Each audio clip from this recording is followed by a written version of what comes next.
శ్రీమద్ భగవద్గీత మొదటి అధ్యాయం అర్జున విషాద యోగంలోని 17-18 శ్లోక వివరణ.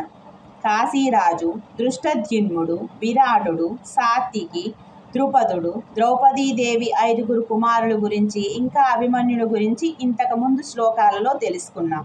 శిఖండి మరియు దృష్టద్యుమ్నుడు ఇద్దరు ద్రుపద మహారాజుకు పుత్రులు. శిఖండి పెద్దవాడు, దృష్టద్యుమ్నుడు చిన్నవాడు.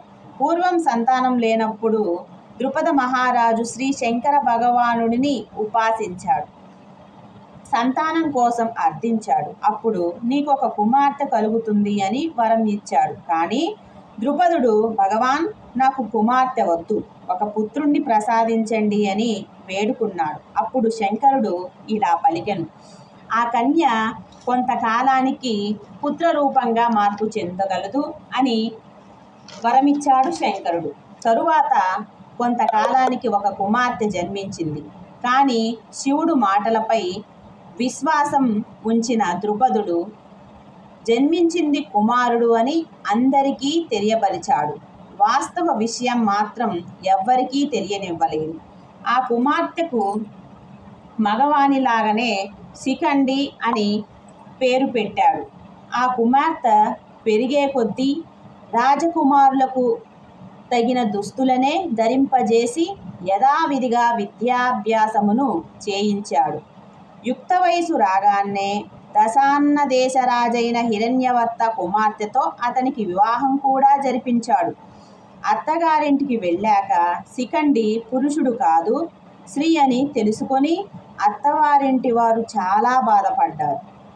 దీనితో చాలా కోపోద్రిక్తుడైన హిరణ్యవర్మ ద్రుపదుడిపై దండెత్తాలని నిర్ణయించుకున్నాడు. ఈ వార్త విన్న ద్రుపదుడు యుద్ధం నుండి రక్షణకై దైవారాధన చేయసాగాడు.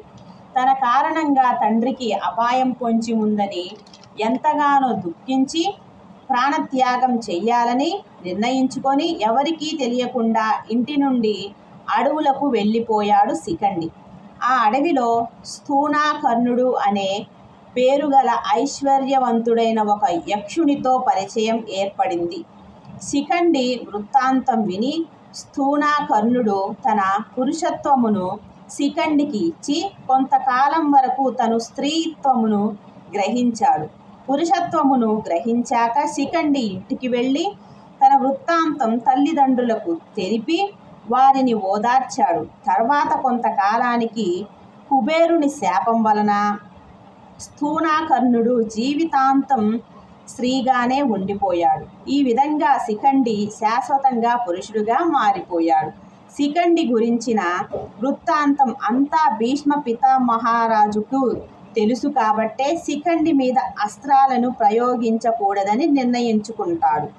శిఖండికి కూడా చాలా అస్త్ర విద్యలు తెలుసు. గొప్ప వీరుడు, సూర్యుడు, మహారథుడు కూడా.